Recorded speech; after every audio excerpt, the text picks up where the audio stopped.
An evil spirit has taken over Goku's body and has used the power of Super Saiyan 5 to take out the majority of the Z fighters. So now it is Oob's turn. It is Oob's turn to become the hero that saves the day.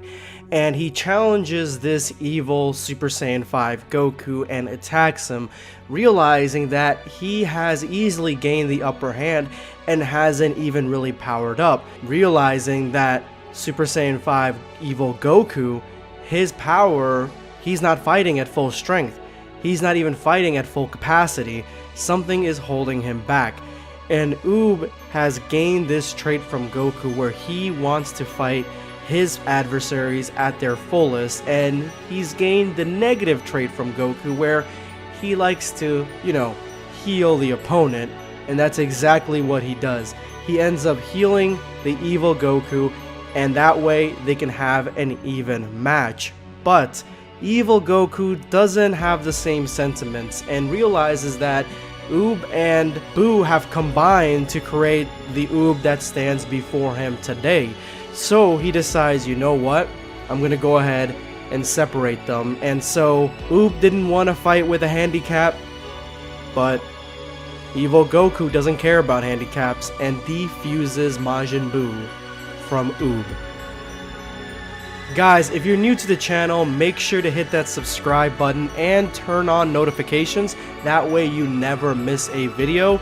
These are today's hashtag end of video squad members. If you would like to participate, make sure to watch till the very end of this video. Then drop a comment with the hashtag end of video squad in the comment section below for a chance to be featured in my next video.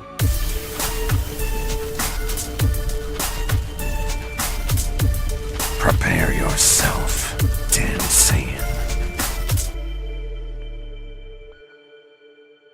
The Tournament of Power is not the first tournament of power. It is not the first tournament where the gods chose champions to go into the ring and fight for their respective titles.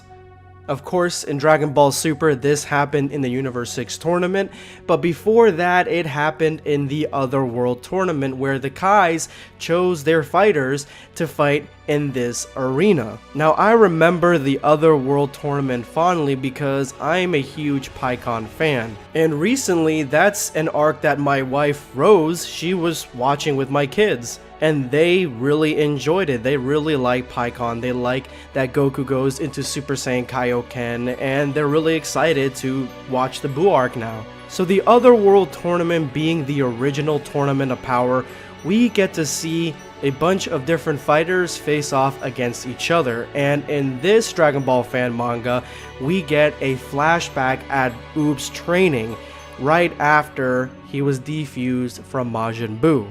After Dragon Ball GT, Goku trains Oob, and the first bit of training that they do is ki control and how to enhance your ki, to enhance your physical abilities, and how to use it in different aspects. And Goku ends up training Oob day and night for years, trying to hone Oob's skills and keep a promise that he made to himself about training the reincarnation of Majin Buu.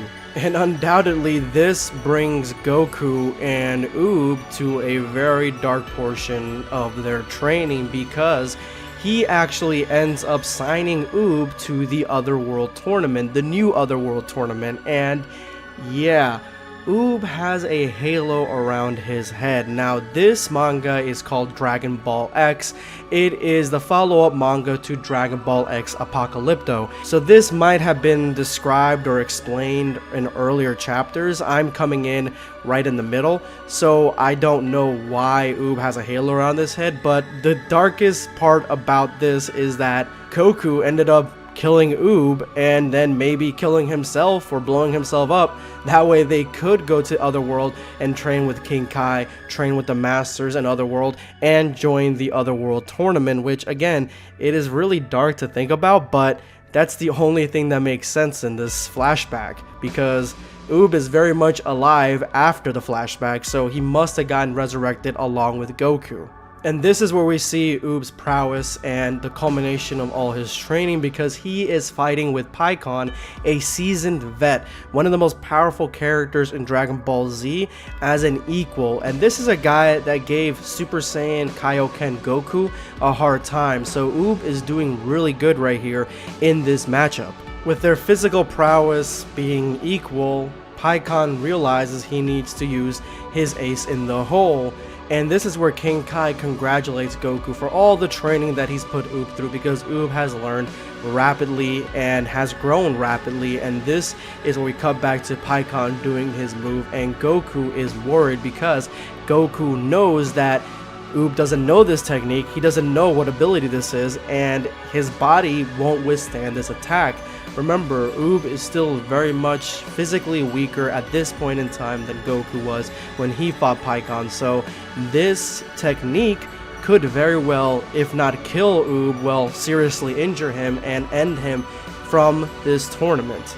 The move is called Thunder Flash Attack, and if you guys remember this move, this was probably one of my favorite moves in the intern time between Cell and Buu Saga. Even the Buu Saga, this one really stood out to me because the first thing you gotta do before you do this technique is you gotta do a dance essentially. You gotta kind of like gather the ki and then you shoot fire out of your fists, and it's just a really interesting technique, especially the fact that it is fire coming out of there. I mean, a lot of elements and things that normally would hurt normal people really don't injure Dragon Ball characters, except, you know, that one time that Goku got shot and got injured.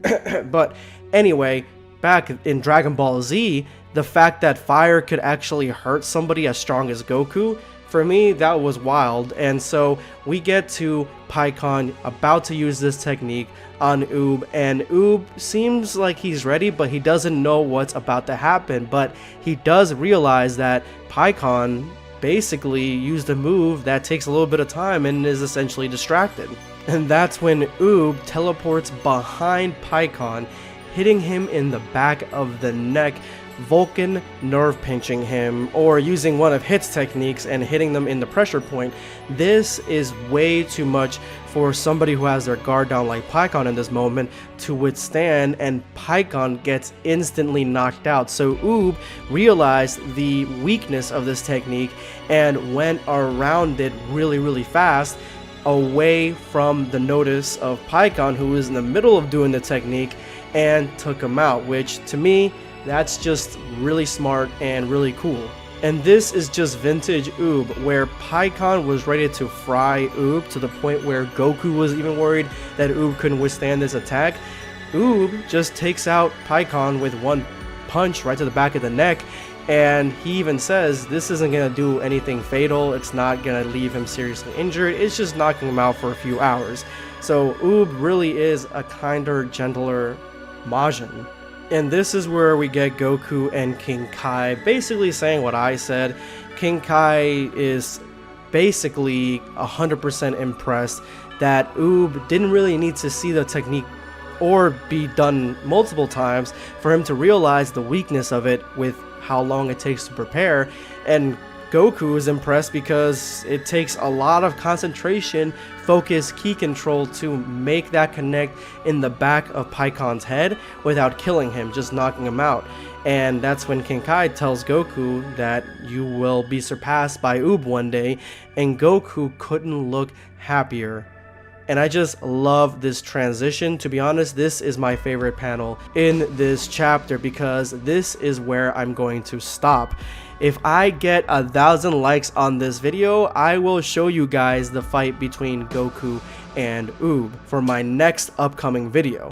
But yeah, this transition from a happy, normal Goku who's ready to have Oob surpass him to a Super Saiyan 5 evil-looking Goku is just awesome. And if you guys know me, you guys know that I love my evil Gokus. But anyway, that's all I have for you today. Let me know in the comment section below what you thought of this chapter, of this manga. And if you made it to this point in the video, then you have entered the echelons of the End of Video Squad.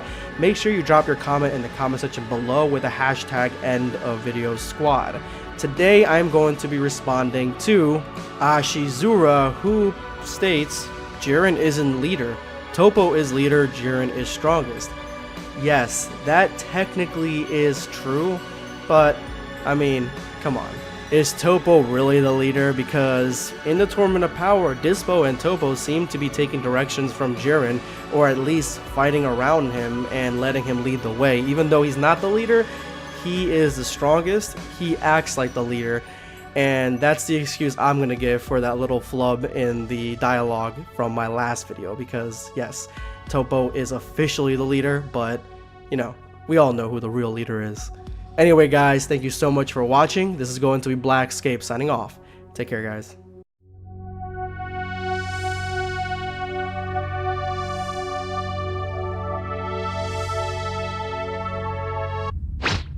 Subscribe for more content. Or perish.